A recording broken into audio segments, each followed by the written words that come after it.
You're listening to the world's smartest podcast network. When I go to Sacramento, I will pump up Sacramento. Some say the news is fake. Others say it's real. These two don't have the time to check. Instead, Turner Sparks and Michael Ira Kaplan turn to comics stationed around the globe to be their eyewitness reporters so that you can know what's really going on. This is Lost in America. All right, everybody, welcome to Lost in America, episode 231. My name's Turner Sparks. And I am Michael Kaplan. You can find me at turnersparks.com. Buy my album, Turner Sparks, live from the Friars Club, at Turner Sparks on Instagram. Find Kaplan at Cap in America on all social media platforms. Kaplan, on the podcast today, we have Bataa Batbileg, a comedian from Mongolia, and I'm very proud I just nailed his name. I was practicing it before we went on the air. He's doing a great job with the pronunciations. Number one comedian in Mongolia. And, No. If you don't believe us, just ask Matt Davis. He said, no, there's multiple, but because he's the one doing our podcast, he's number one in our hearts, Kaplan. He's number one. The rest of them they're the enemy at this point. The enemy. If you don't come on our podcast, when we set out the bat signal and we say we're doing this topic, whoever says yes first, you become our favorite comedian for life. Yes. And the rest of you guys. And we're going to be talking with him in just a minute about the Mongolian government. There seems to be a battle going on between the president of the country and the parliament of the country. And so we're going to find out about that in a minute. And thanks to Matt Davis for connecting us. But before we get to that, Kaplan, Patreon. Oh, we have a new Patreon subscriber. Can you find out who it is, Kaplan?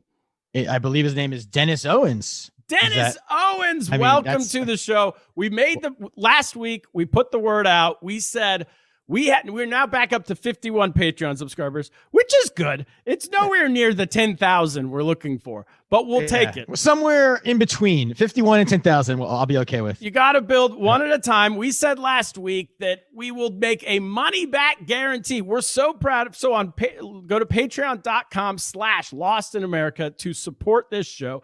This show we give you for free. So why not throw us $5 a month? You get not only this show, you get 3 extra shows Kaplan and I do every single week. Just Kaplan and I doing a full throttle half-hour comedy podcast, comedy show. Listen to it on your way to work, on your way home from work, on the treadmill, in the shower, anywhere. The shower, while watching the dog. TV. Why not? Just turn the TV down.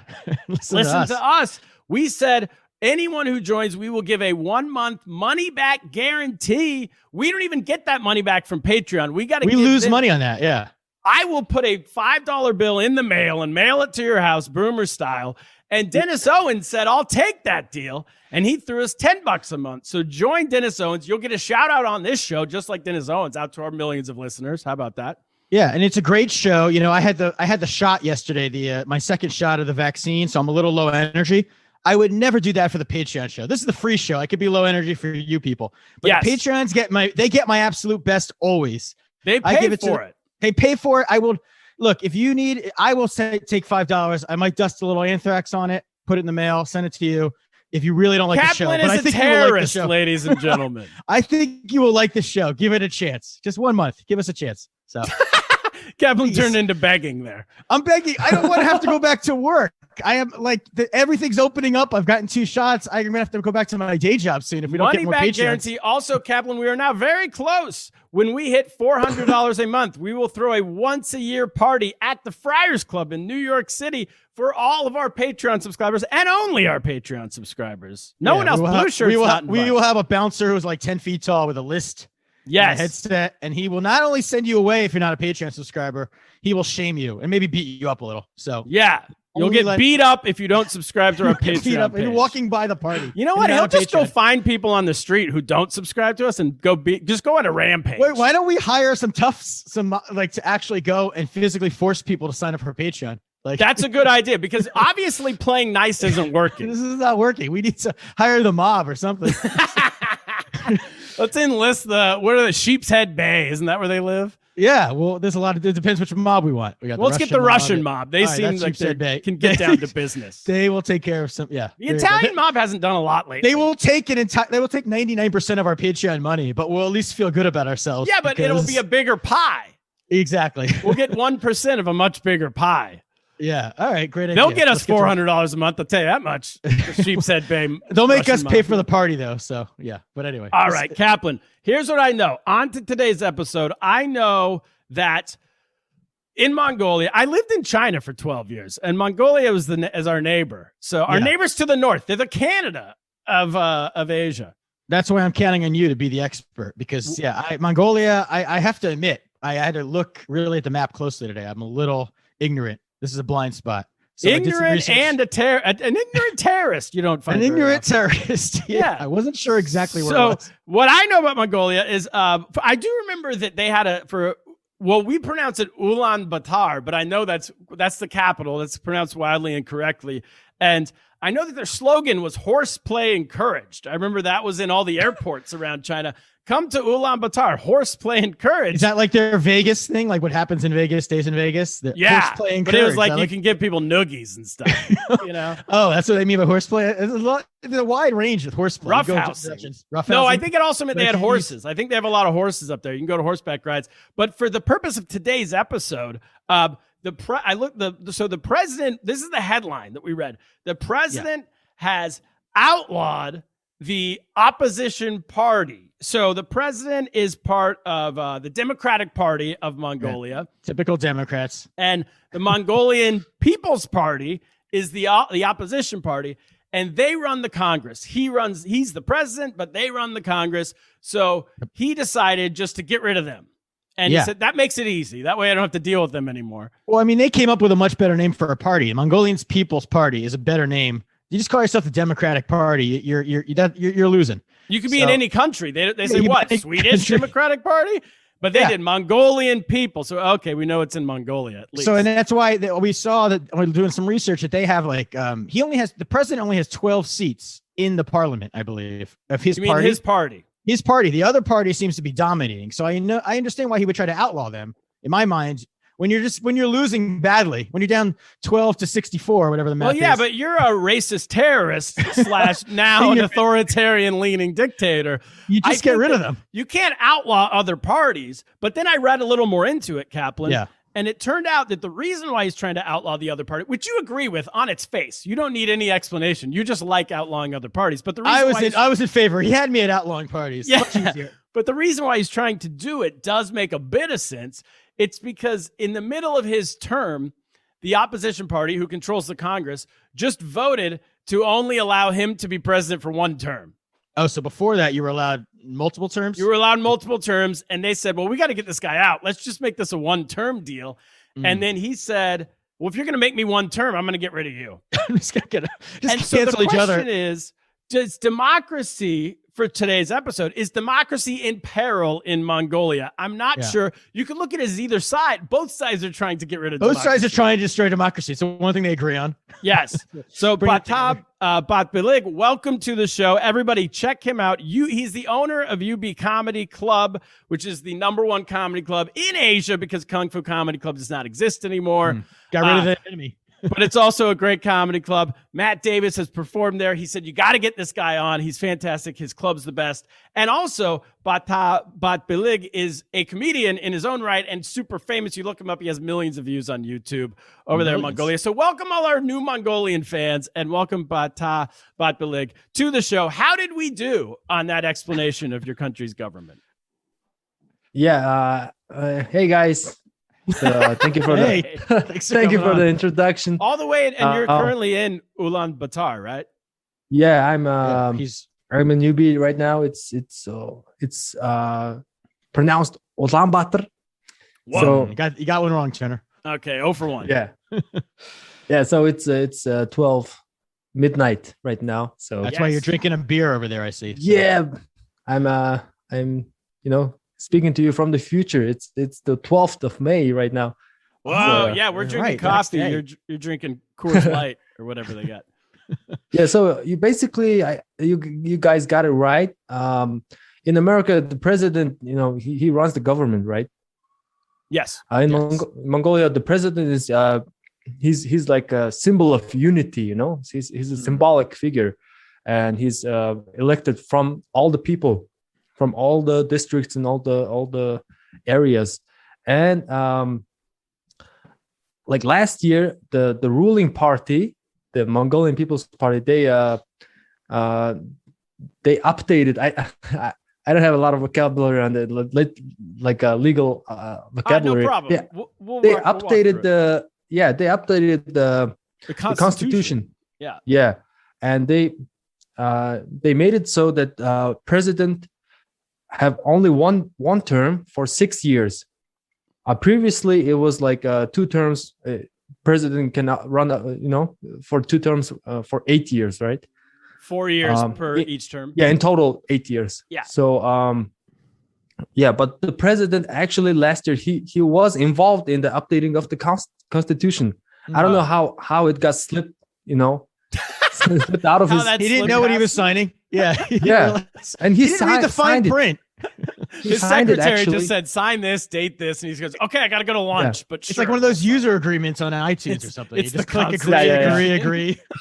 Yeah. He was too lazy.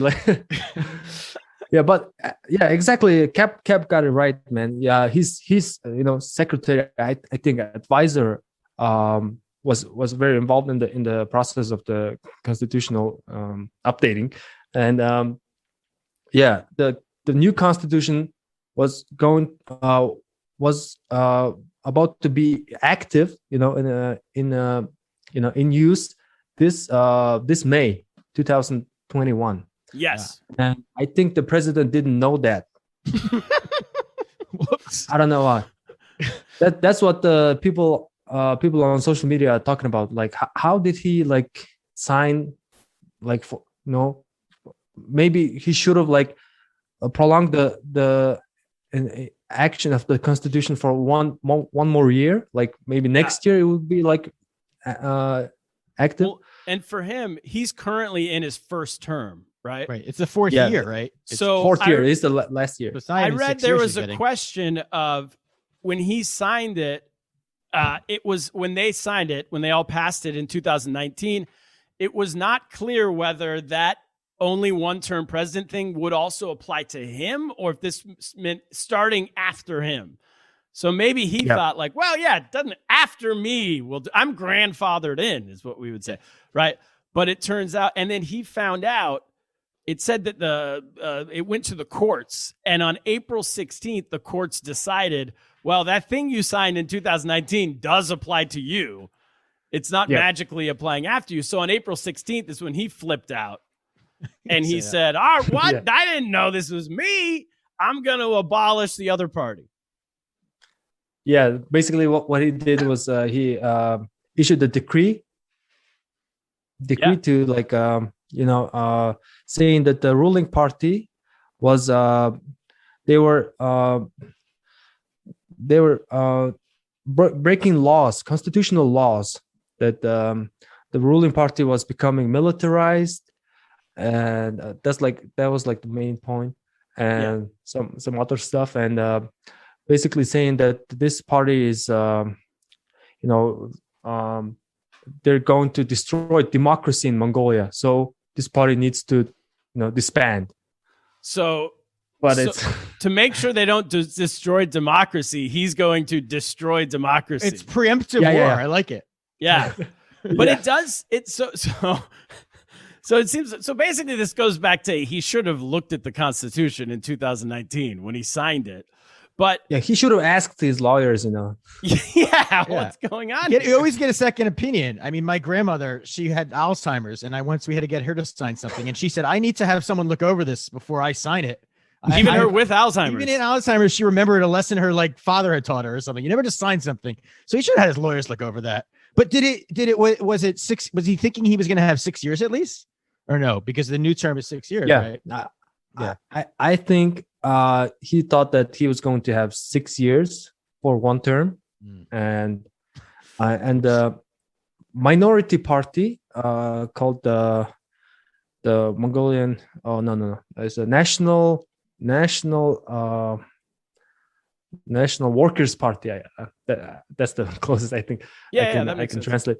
Workers Party. They went to the court, like a court that oversees the Constitution, and they filed what you say, a complaint, like and they were like, could you check like if this president is like viable to stay for 6 years, or is and the court decided like no, he's out. So he gets 1 4-year term. Yeah, he really gets screwed. Oh, that is really screwed. Yeah. So I mean, why did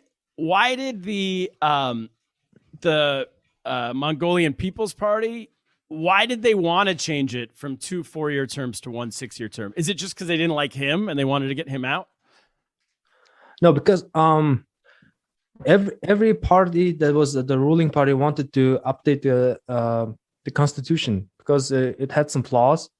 The president should be just a symbolic figure, but the president can appoint judges, prosecutors, and some prosecutors that they work for anti-corruption agency. So the last president, from the current president before, he used his powers to appoint judges, and he used it against his political opposition and enemies, opponents. Yeah, and just create cases, or just use it to his own advantage. So the parties wanted to make the prime minister more powerful, and he appoints his cabinet. Before that, the parliament used to appoint the cabinet of the government. So there was a lot of parliament members. They would appoint themselves as the government ministers, and they would be a parliament member and be a government minister. And that way, yeah. And they would not prosecute themselves, not check their powers, and it was flawed. So it seems like in a parliamentary system, usually the prime minister is the one that makes all the decisions. Yeah. Yes. And so that's kind of what it looks like Mongolia was trying to get to. What about, okay, so, and then he just agreed to that. So, but if in the elections, when you guys have elections, is it thought of? Because I know you guys have free elections, people vote, you have democracy, all that kind of stuff, which is unusual. You have China to the south of you, Russia to the north of you. Is it thought of as when we vote for the president, we're voting for the most powerful person? Or is it thought of when we vote for the party and the prime minister, we vote for the most powerful person among people? The parliament elections are the most, most significant election. But Mongolian the governance system is kind of unique like that. The president can appoint. President is the commander in chief of the army, so he can move. He can move the army. Okay, and he can appoint judges, prosecutors and stuff. So the president has some power. So he was elected, because in figurehead countries, the presidents aren't usually elected, right? They're usually appointed, I believe. Appointed from the parliament, but But he's elected. And what about, he had said, I know now this story we're talking about, we should have said probably earlier. It came on April 25th, April 24th, somewhere around there, when he called to get rid of the other party, right?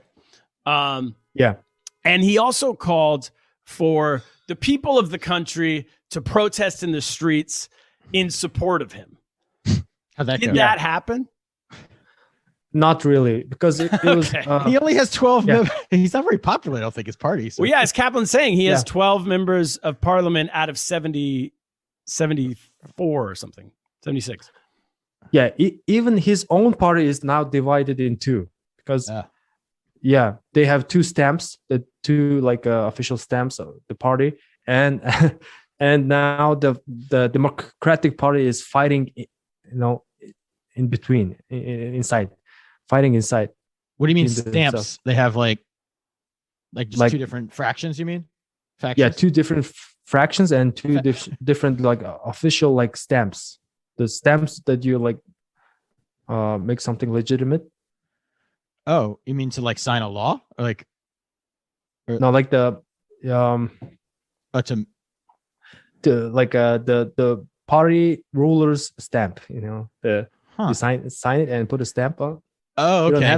So no, I don't know what that. No, here it would just be you sign your signature. So I don't know if it would be like an official, like it has to be. You mean like if somebody from the party who works for it, they have to show that it was part of the party. There's like a yes. Oh, okay. Officiate the stamp, the document. I mean, we have nuclear codes, so maybe. Yeah, one of those. I hope.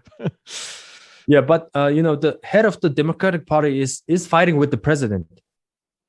So they don't agree with him with what he's doing. So basically. the president, he built his own faction. Yeah, it's faction inside the Democratic Party, and they're fighting between themselves, and now the Democratic Party is in very bad situation now, right before the presidential election. And is he more popular though than the rest of the party? Because the fact that he could get elected tells me, when it doesn't seem like the party is very popular, shows is he have a personal appeal to the people? I mean, or no? Am I reading that wrong? Well, I can't say that he's really that popular, but he has his devoted voters, and his initial campaign slogan was "Mongolia wins," and he portrayed himself. He is not really that good. And he portrayed himself. Not as good as horse playing courage, but yeah. Yeah, he portrays himself as the strong macho man and a wrestler. He was actually a gold medalist, like world champion wrestler. Oh yeah, was he in the Olympics? No, he was in the sambo wrestling world championship, and he won the. Is that real wrestling? Real wrestling, not fake, not professional. Sambo wrestling? Is like a combat wrestling originated from Russia. I think it's really hardcore. So why doesn't he just beat up the parliament? Yeah, we should hire this guy for our Patreon. Yeah, I think he would prefer that if he could, So he's just like a tough guy. Yeah, he.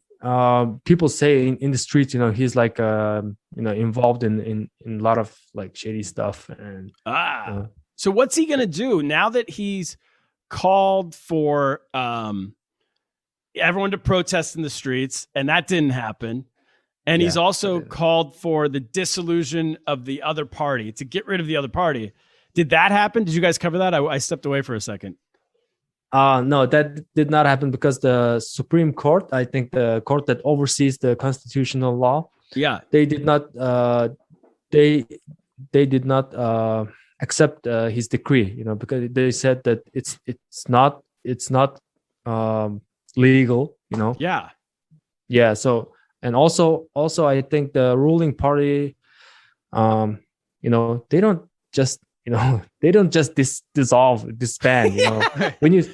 Because how can people how can people just in power, just imagine like Trump saying to the Democratic Party, you guys just should quit, Yeah, it seems bizarre. It's like a real Hail Mary. And what is the Supreme Court? Listen, imagine arguments in the Supreme Court. Did this guy's in this guy's brain, did he think that they would actually go away? No, I think he was just trying to stir up something like, some chaos, people going out in the streets. And I think he was trying to declare a state of emergency and bring in the army and, put the people's party people in jail, I think. Wow. Maybe. Does he control the army? he's the commander-in-chief, the president. So now that didn't happen, when he leaves office in May, or is it May or June? June. It's May June. Now. Yeah. Okay. So when he leaves office in June, could he have criminal charges against him for trying to? Is that illegal? Anything he did? Yeah. It's like almost like a tradition that Mongolian prime ministers or presidents, they always get called by the by the court and by the prosecutors. Do they go to prison? One did. One ex-president did, and one like a lot of prime ministers did go to prison because I don't know why. When you're in that position, I think you have to break the law or something. You have to steal. I don't know. It just happens. Because everyone is corrupt. The big businesses are like very. They have lots of powers and they have lots of influence in the government, and they do like. Well, this thing starts like in the United States. We rarely arrest presidents, but maybe never. Have we ever, Kaplan, arrested a president after they left office? No. Okay, no. And it's this. Wow. It seems like in the United States, it's this agreement that, and they've definitely most of them have. Well, I mean, Ford crimes. actually pardoned Nixon, or he could have. Yes, most of them have committed crimes, but the idea is that if we arrest the other party, then when they get power, they will arrest people from our party. So it's almost this like rich guy, powerful guy kind of like deal they make with each other. That right, we won't arrest you, but you don't arrest us. Because they know that the minute you start arresting, then everybe's getting arrested on both sides. It becomes a banana republic. You don't want to do that. Yeah, and that happens. Well, I mean, you could say whether it's good or bad, but I mean, it happens in a lot of countries where it's just like in Peru, we've talked about in the past, they just start arresting everybody. And maybe that's what's going on in Mongolia, because you could for sure arrest American leaders for crimes. Yeah, like how does that not happen? Because they agree not to. That's the only. I mean, Kaplan, Trump could still be arrested. Where he's not. Could. He may break this, but maybe he commits not. so many crimes. I would be surprised. if Trump got arrested and went to prison. I would be very surprised. Prison, yes. People in America who are important don't usually go to prison. They don't go to prison because they know then that the minute if Trump wins 3 years from now, he's going to go arrest everybody on the other side. Yeah, but he also couldn't deal with prison. Whereas the Samba wrestler, this guy could take care of himself. Well, he's cut out for it. Yeah. Exactly. He could be his own prison guard. Yeah. And, wow. Okay, so what I want to get into in just a minute, we're going to take a break in a second, but after we come back from the break, I want to get into how this democracy, because it is, Mongolia is a functioning democracy. Yeah. How that came about post USSR, post 1990, all that kind of stuff. But Kaplan, before that, we are part of the World's Smartest Podcast Network, proud members of the World's Smartest Podcast Inaugural Network. members, right? Founding members. We're the founding fathers, some would say. You're our Hancock. We have a founding mother too, but yes. Yeah, well, that's it's a term that can mean it's genderless term. Genderless. Andrea Jones-Roy is the host of Ask a Political Scientist show. She has a new show coming out soon. So subscribe to Ask a Political Scientist. Maybe it'll be on the same feed. That's probably a smart move if she does that. And also Andrew Heaton, the great Andrew Heaton, the great Mighty Heaton, is the host of the Political Orphanage podcast. Check all that out, worldsmartestpodcastnetwork.com. Now, Kaplan, a word from your local sponsor. All right, we're Thank back. You, sponsors. We're back. Wow, that's thanks to all of them. They're great for sponsoring us. They're the ones who are keeping the lights on around here. They keep Cap out of the poorhouse, frankly. Because I can't count on these Patreons, so I got to count on them. These Patreon subscribers. I mean, Dennis Owens is doing his part. Dennis Owens kept me out of the poorhouse this week, but everyone else is trying to put me in the poorhouse. So trying to put you in. Yeah. 51 Patreon subscribers. And 51. What's a million minus 51? That's how many non-Patreon subscriber listeners we have. So Bataa, so how did looking back in Mongolia, half the reason why we wanted to do this episode is just because we don't know much about Mongolia, especially how it came out of, because Mongolia was part of the USSR. Is that correct? Yes. Not like actual like part of the USSR, but we were in the influence sphere. We were satellite. Kind of like satellite. Our national budget was issued from the USSR. They gave us money. And and in the 90s, a lot of students and university teachers, they were talking about new ideas, free speech, and individual rights and all that stuff. And they went to the streets, to the main square called Sukhpatra Square. And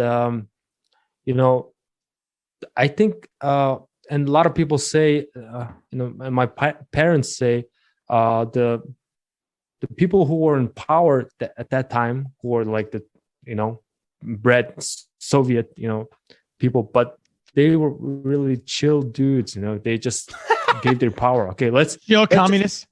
Yeah. They said like, okay, let's trust our young generation, and let's check this democracy thing out. And after that, a lot of is it like hippies? Let's check this democracy thing out. Spicoli running your country. Yeah, there are like stories like the main secretary of the ruling party. He was like when he stepped down from power, he went like standing in the line for bread, because the economy was shut down. It was a planned economy. Now it's a free economy, free market economy. So like everyone's like jungle law. This was 1992, or what year was this about? 1990 is when they broke away. 1990, okay. Yeah, 1990 and 1991 too. I was born in 1992. Okay. Yeah, and I hear stories from my mom. Like she was pregnant with me, and she was standing in the line for bread and salt. There were like only like 3 items in the store. Oil, bread, and salt. Nothing else. And a lot of people, a lot of educated people, they just went, broke. They couldn't like adapt to the free market. They had stable jobs and stable like salaries. Now they just have to like hustle in the streets. What should they do? Yeah, because when it goes from in 1989 and before then, was it like a communist setup where the government gives you a job, you work at a factory or something, and then overnight all those factories close down because they're unnecessary. If you, instead of needing 1,000 workers, in actuality, they might need 100 workers, right? So then 900 people don't have a job. I know that's how it worked in Eastern Europe. Is that similar in Mongolia? Yeah. Actually, like everybody went like jobless. Wow. Most like factories shut down, and it was up for privatization. And actually the current president, he bought the main meat factory and the bread and bakery factory. It was like a big factory, communist, Soviet style factories. And after the privatization, like everyone went to the streets, and those big factories were so very low priced, and actually he like bought like stocks from people. People were selling their stocks from the factory for just bread, and just had stocks. So during communism, did everyone own a part of the factory?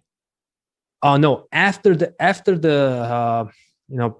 privatization, like people were like issued stocks. People were given it.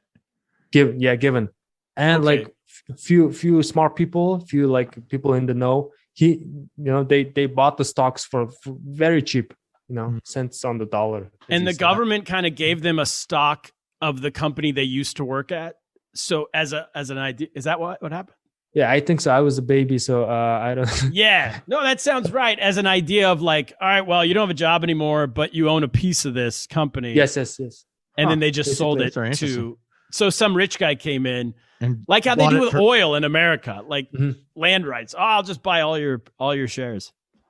Yeah. Wow. But I think we should give our current president some props because he was when he was before the 1990s democracy revolution, very few people had passports, and he was a international wrestler. He was a competitive wrestler, and he had a passport, and he went to Singapore and in competitions, and that's when he saw video cameras, and he bought video cameras and sold them in Mongolia a very high markup price, and that's how he started his business. Yeah. So before that, there was no video cameras. Only the main TV station had cameras. Yeah. Okay. And so, just from stories from your parents, I know you weren't alive, but were people in favor, wanted the freedom from the USSR, or did people wish it was like how it was before, where they had a job and all that stuff? There's some people who were part of the system, who were dependent of the system. They would naturally defend their system, right? Yeah. But mostly young people, they would talk about freedoms. They listen to American songs, English songs, and they see people being free and expressive and having their own property. Yeah. And who's getting over there? Is it what music? Like Phil Collins? I know he was big in China in 1990. That's why I'm asking. Yeah. My dad actually, he told me a story that every Mongolia, I think not every, but some elite classes of Mongolian families, they had Russian radio, and America used to it does now, and America used to from Japan, or I think Saipan, U.S. base, they would transmit radio waves to the Soviet bloc. Yeah, Radio Free America or something, right? Was it called Radio Free Europe? Yeah, Radio Free Europe or Asia. And they would transmit LA rock stations. Yes. And my dad used to during nighttime, he would take my grandfather's radio, and in his bedroom he would try to tune into American stations. And during nighttime, I think the Soviet radio blockers would shut off for a few hours or something like that. Yeah. And he would catch Prince songs and Michael Jackson songs. Really? Yeah. That's awesome. It's a really cool story. And he was his mind was blown, he listened to such different songs from what he listens from the central TV, Yeah, the USSR music was mostly marches and things like this. Yeah, really big rock group songs. Yeah. You're saying really Prince wouldn't have made it in the USSR? No, he would have. He would have been gigantic. It's they weren't allowed to listen to I him. know. I meant the government. Yeah. But wow. No, what about heavy metal? Were Mongolians into heavy metal? Now, yes, they're heavy metal bands, and now we have a world famous metal band called The Who. The Who? The Who, Actual Who? Roger Daltrey? H.U. Ah, H.U. Yeah. I like it. They're doing their thing, Because that was also when Chinese people are into older Chinese people, Generation X type people, 50-year-olds. They're super into heavy metal because that was also the first. It was because that was the first music that came to China when China got allowed to listen, So all the older guys I know are giant 1980s American heavy metal fans. Heavy metal music. Wow, and Russia is too. So cool. In Russia, they like heavy metal. This is what got there first. Wow. And so how did I know that it went peaceful. The transfer was peaceful. Yeah, from the USSR to Mongolia. Yeah. There was no real violent revolution. They didn't have to do anything. You didn't have a wall to break down or anything. No. No. It could have been violent, and it could have been they had the army ready to just Tiananmen Square Yeah. But Mongolians are there's like a difference between Mongolians and China. We are nomadic people, from our like origin. We are nomadic, and we value individual freedom. We could like move away like in our like vast country, and we are very independent. It's in our nature. So I think we value like individual freedoms and individual like independence, and I think that really was the key, key. So it was just in your nature to open up. And I guess the USSR was falling, so they weren't putting up a fight. They used to have military bases, right? I assume that they removed. Yeah. Oh yeah, were there Russian military in Mongolia? Yes, there was, because Russian military, the USSR had conflict with the China. People's Republic of China, but not really like a physical conflict. Yeah, and Cold War type. Yeah, they moved a lot of, manpower and equipment into Mongolia just to deter. Yeah, that makes sense, because you border up to, Inner Mongolia, but that's part of China. That's on your border. So they would move their troops to your border that borders China. Interesting. Kaplan, did you know that? That was something I didn't learn till I moved to China, that we thought it was us against communism, but even within them, China and the USSR had inner I knew they weren't fighting. They had inner things, but not fighting, but a Cold War. They had their own Cold War. Who's the biggest dog on the on the block? Russia was fighting a Cold War on two fronts. They were fighting a lot of but once it fell, and China had the last laugh.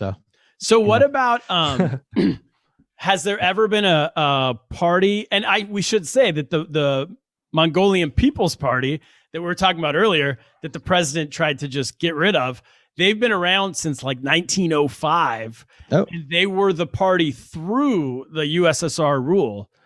So they were the one party in charge. They're the longest historical history. They have the longest historied party. It would be, getting rid of them is bizarre. And seemed like it had no chance. Actually, it's a good name. I told you. Yeah. This year is the 100th anniversary of the Mongolian People's Party. Yeah, there you go. Yeah.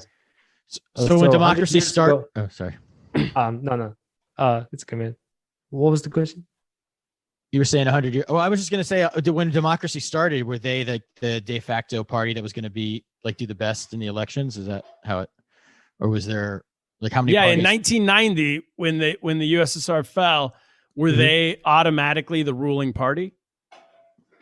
After it, no. They're the students and the university teachers and people who were, trying to bring in ideas of democracy, free market, and libertarian ideas.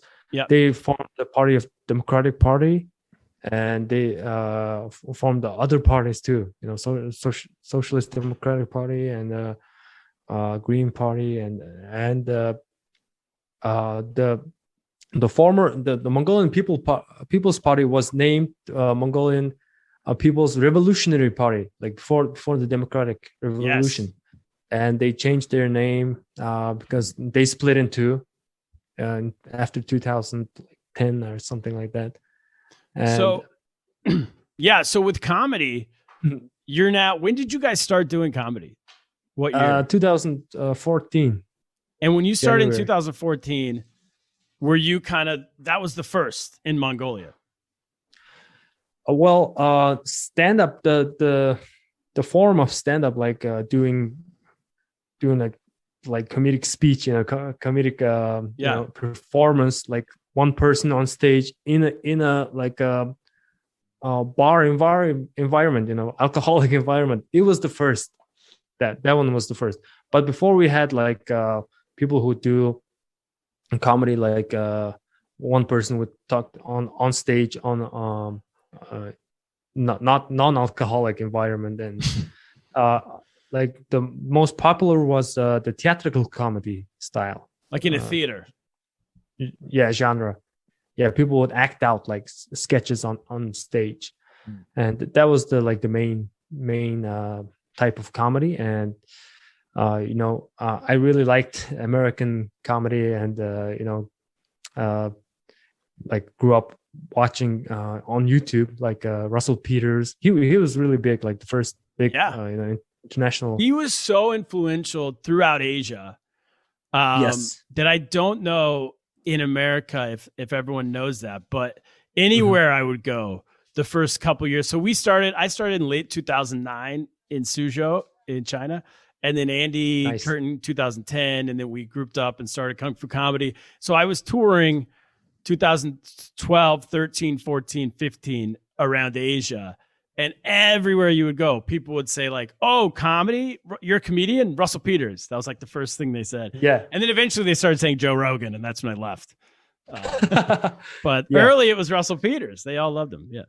Yeah, but I liked Cat Williams. He was on a big. Yeah, that's awesome. He's a street because I really love hip hop culture. I was in a rap group, and my friends are rappers now. Oh, really? Yeah, they're really like popular in Mongolia, and I really like Cat Williams, Dave Chappelle. It was their specials were on YouTube, and Bill Hicks. Oh wow, you saw it all. That's what's great about YouTube is you could just watch, like you could click through no matter where you are. So you guys have. Yeah. Has it been difficult to maintain a democracy? Because like we were saying earlier, you have China below you, Russia, Putin and Russia above you. Has there been any point when either side has tried to gain ground into Mongolia, or do they kind of have their own problems? Yeah, Putin hasn't thought of them yet. No. Yeah. No. They're always, even America and Japan, China, the big countries, the big powers. They're always trying to gain influence in Mongolia, because you can see on the map, Mongolia is in the middle of Russia, China, very close to Korea, North Korea. We have a great relationship with North Korea. Really? You have a great relationship? And South Korea. Rocket Man? Yeah. And you have a great relationship with North and South Korea? Are they the only country that you can say that about? We used to have a really good relationship with North Korea, and now it's like we still maintain the relationship, and we have a great relationship with South Korea. Japan always try to help us. They have their JICA program that give us technology and funds and stuff. I think they also have their interests too, and sure. I feel like all the big powers, even European Union, they're always doing some projects here, Yes. And Mongolian government and Mongolian people, we are always trying to delicately balance all the powers. We can't allow China to have like very big influence. We can't allow Russia to have big influence. We always try to like maintain interests in our country, Yeah, it and is. Mongolia has a lot of play everyone against each other kind of thing. Where you, yeah. Because our population is 3.3 million. It's smaller than New York, which is amazing because it's such a big land area. Yeah, for that 3.3 million. Yeah. So and also Mongolia has a lot of natural resources, natural minerals, mining, and right? metals. Yeah. Yes, some. So does Mongolia take money from a little bit of money from all these countries? Like money could come in the form of technology or from Japan. It does make sense. I'm surprised the United States hasn't made a bigger push into Mongolia, because it's a democracy between Russia and China. You think we would want to give you billions and then have our military set up there and have an Air Force base and all that kind of stuff. Yeah. I think that's too much. We can't allow an American military base. Oh, I agree. In between of that's just calling for trouble. That seems like problems. Yeah, we put a base in next to China and Russia. Yeah. So we can't allow that. But we could work together. America, we need American investment. But also like stand-up comedy is like it's the byproduct of democracy.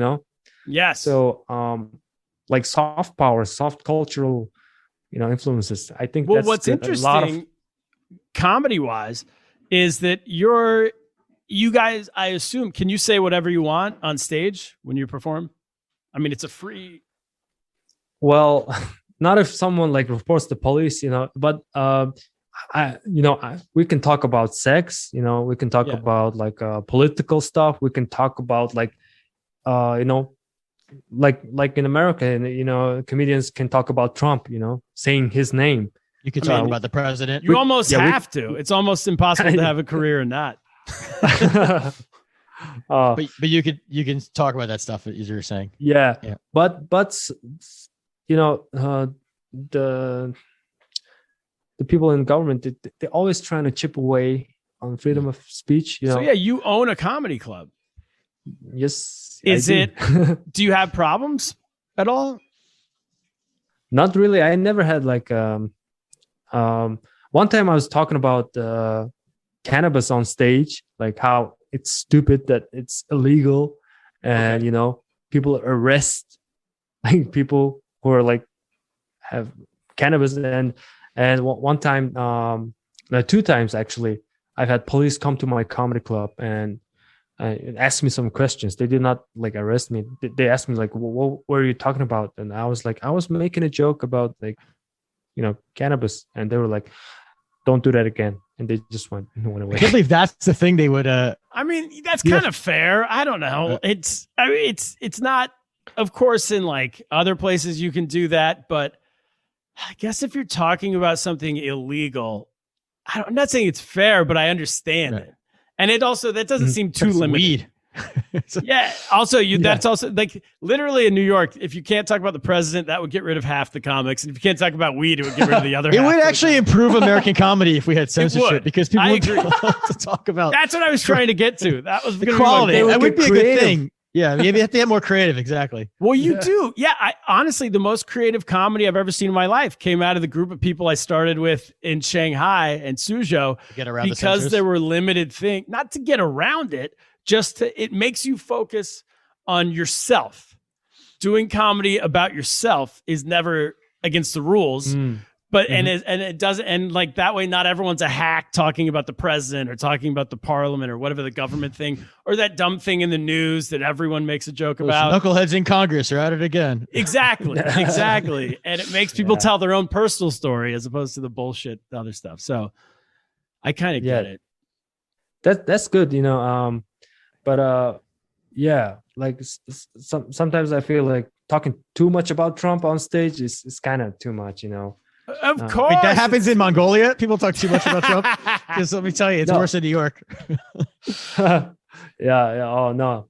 Especially when he's not even in the news anymore. Yeah. That's the thing. Like, he's literally not in the news. Keeping him alive, I know. It's the only way half these people can maintain a career is to keep him alive. So you've been traveling around. So what I'm saying is that I think you guys, because Matt Davis told me that he went one year and met you guys. And this is only less than 5 years ago, I would say. And then you were just like nice guys who just were thinking about maybe opening a comedy club. And then he went back a year later and you were all famous. Wow. So, and you had this amazing comedy club. How did that happen? It happened. Well, Matt Davis, I got to give credit to him. He's the first international comic to, come and perform in Mongolia. So, shout out to Matt Davis, and he's a really good guy. And he's like Prince for your father listening. He will also be on the Living Room show this Friday night, 8 p.m. Eastern. Check it out on Zoom. Nice, check him out.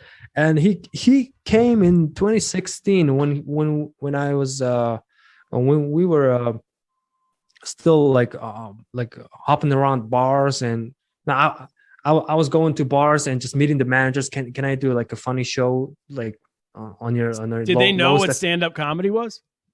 Not like most of them did not like know what I was doing. You know, I didn't even know like how to write a joke, and it was like it just happened like that. And I think Matt Davis came back the second time in 2018 or 2019.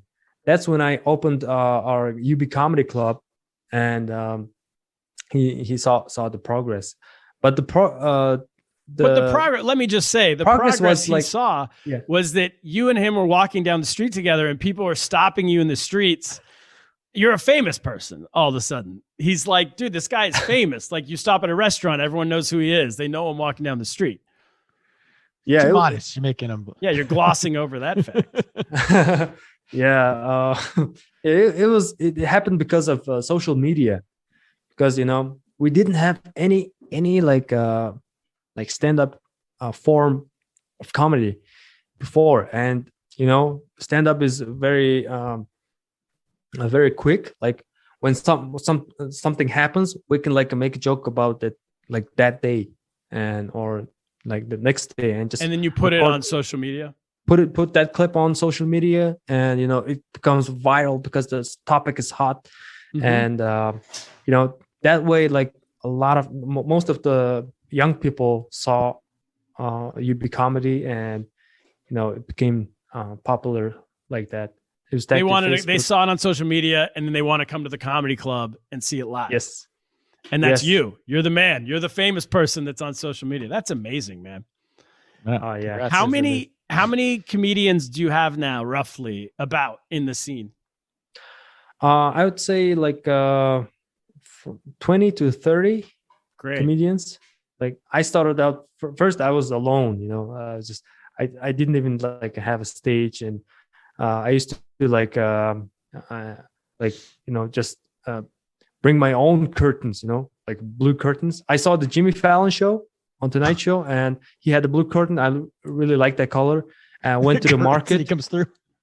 Yeah, I went to the market and like bought a blue cotton material, and went, you know, made a curtain. And every bar I go, I just hung up the blue curtain, and that was my brand. Bring your own curtain. See, all these comedians complaining that no one will book them on their show. They're like, I can't get stage time. They won't book me because they don't like blah, blah, blah. Fill in the blank, whatever, diversity there. They won't book this. Go build your own stage. How about that? Start your own show. Bring your own curtain. Go buy some curtains. Go to the market. Buy a blue curtain. You can perform anywhere. I like this story. This is how it should be. You do it yourself first. Yeah, so I really wanted to have like a professional, you know, like a real comedy club in Mongolia. So I like last 7 years of my life, like I just dedicated, you know, to this art form, and it really paid off well. I think I have a real good like a development. I feel like I have developed as a person. You know, I was hustling, you know, just going to bars and meeting new people. I like actually got in a fight on stage. Like that's a good point of development is when you fight an audience member on stage. Yeah, you actually fight for your stage time. You know, physically, the loser goes home. No stage time. Loser leaves town. Match? Loser leaves town. Yeah, yeah. Because there was no stage, no like a crowd control. You know. Yeah, if you're the one who's putting up the curtain, I don't think they're offering a bouncer. Yeah, I was the one like you know, taking ticket money, you know, at the door, and I just hung up the curtains and announced myself from the back of the curtain, you know, here comes Bataa, and I come out and do like 40 minutes shitty set, and I fight on stage, like choke one guy out on stage. It's amazing. Yeah, was he a heckler or just? And there's no opener. It's literally you're the entire show. Yeah, I'm the entire show, and great. You know. The drunk guy just tried to like rip my curtain, and that's your curtain. Curtain is very special to me. That's your blood. Yeah, you put that up yourself. I can't let that happen. So so I fought him, and actually like let me show you this, guys. Look at this on the YouTube on the video. Yeah, this is the curtain cloth. I made it like a keychain. I tried to like make it a. You made a keychain out of the original curtain. You made a little pouch. Yeah, and I made like 100 of them and gave to like my my family, my friends, and all the people who supported me in the early days. So they have that curtain made your first million. Yeah. And you're on the Tonight Show. You have your story. When you go on the Tonight Show, you have a perfect story. You got to bring the curtain. We got to. Oh man, he's gonna love that. This video might get you on the Tonight Show. That's amazing, dude. And you set up the room, bring the curtain, take the tickets, announce yourself, host the show, kick a guy's ass, kick some ass, take some names, and go home. Have a beer at the bar. That's a night. That's a night of Andy work. and I used to think that Andy, ironically, Andy Curtin, I used to think that Andy and I were badasses because we would host, one of us would host and the other one would take tickets. And then if I'm hosting and he's taking tickets, he would be the middle act. So I bring him to stage and then I'd run and go take tickets while he's on stage. And then we'd go and then we'd bring up the headliner. But you did the entire thing by yourself. That's pretty. Yeah. The early days were rough, but it's in Asia, in every Asian Asian scene, it starts like that. It has to. Brian Aylward, he started in Korea, in South Korea.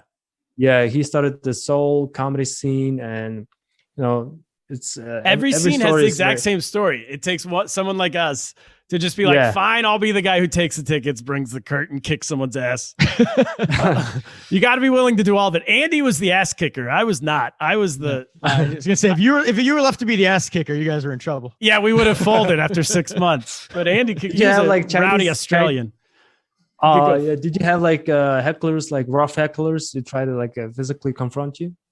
Yes, we did. We had a guy in Suzhou early on who's a friend of mine, but had a couple too many cocktails, attack a comedian on stage. I say 6 months into us doing comedy. Is that Joe Schaefer? No. They didn't attack Joe. It was enough different guy. But anyway, we've seen it all. We had a band. We were doing a show in Shanghai, and our show started 30 minutes late, no fault of our own. So that we ended 30 minutes late. And there was like a house band, like a cheesy cover band that was supposed to go on after us. And this was me, William Childress, Andy Curtin, Drew Freilich. And as we came out the door, they were all waiting for us outside to kick our ass. Oh, wow. Childress is a big guy. Nice. Yeah, we had Childress go first, and that calmed him down. But it was because we took 30 minutes of their stage time, apparently. And so this cover band, they couldn't do Huey Lewis and the News covers, so they wanted to fight us. I mean, it was so ridiculous. So do you think, I guess the question out of this big news story, to bring it back, is that democracy might be threatened in Mongolia. After 20 years of a great democracy, it might be threatened because both sides are wrestling for power. Do you think that's going to happen, or do you think democracy is fine in Mongolia? I would say it depends on us, actually. There's I can't remember who said it, but there's a great quote by an American leader, I think. Every generation has to defend democracy. Yes. The average generation has to spill blood or something like that. It was pretty Let's just say all you have to do is say who said it. Say George Washington. Is that Eisenhower or you just have to say Bukowski? I don't know. It was Abraham Lincoln said that at Gettysburg. You just say it and people believe you. No one looks this stuff up. No one's gonna look it up. Just you gotta pick a name, go with it. Yeah. It was Genghis Khan. I'm just kidding. Wait, can I ask a question? How do you say his name? Because Joe Rogan always says Genghis Khan, he's like a real blowhard move. Yeah, he's actually trying to pronounce it right. But I know that Americans laugh at people trying to pronounce it like the original pronunciation. So what is the original pronunciation? Genghis Khan. Genghis Khan. Genghis Khan. Genghis Khan.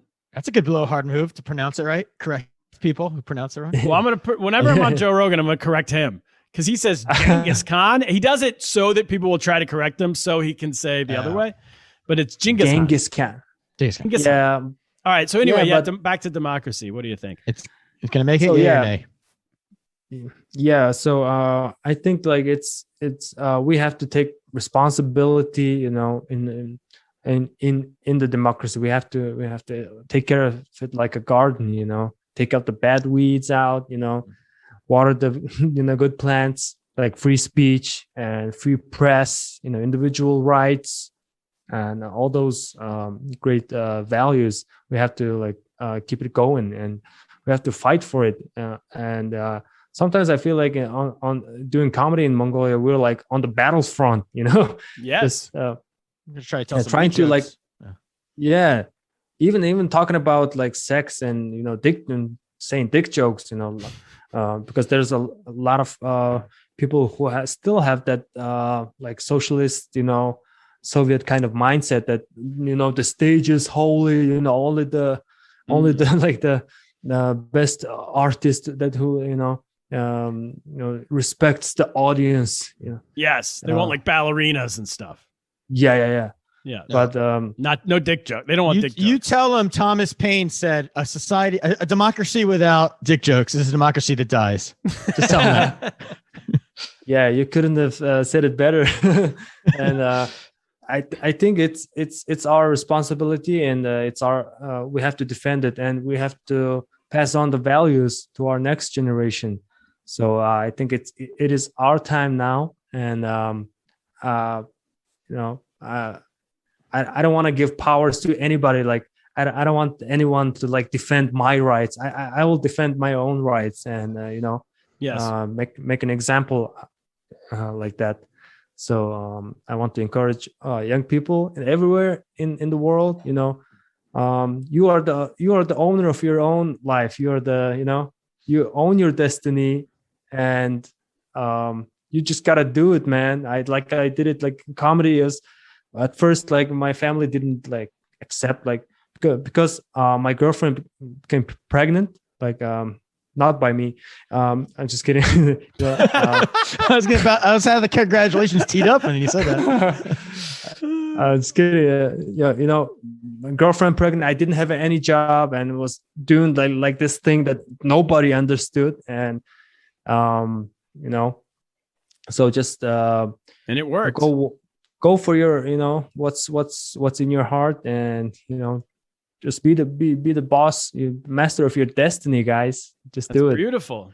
Yeah. Yes. And Bataa Batbileg, thank you so much for doing the show, man. So we think that this next election will be fine. Next month is the election. Gonna have it. It's going ahead. There will be an election. It will go through. Is that right? Yes, it will go through, and the People's Party will be on the ballot. Yeah, People's Party on the ballot, Democratic Party on the ballot, National Workers Party on the ballot, and that's beautiful. There's still, but elections are never perfect. There is still like shenanigans going on. Every election, there's like fake accounts on Facebook trying to like sway the opinions of people, and yes, you know, that's just kind of reality now. Just don't rig the election like we did. Have a yeah. And we're gonna hit number 1 in Mongolia. I smell it with this episode. So we're gonna have to add Mongolia to the world tour when we come. So hopefully you guys. We got to come play the UB Comedy Club. We'll do a live podcast. I got a lot of dick jokes to tell. He's got a lot of dick jokes. That's the show, everybody. Bataa Batbileg. You're welcome, guys. UB Comedy Club. Everybody, check it out online. Check him out online. YouTube. Check him both, him and the show and the Comedy Club out on YouTube. Kaplan, that's it. What should we do? Let's get lost. Get lost.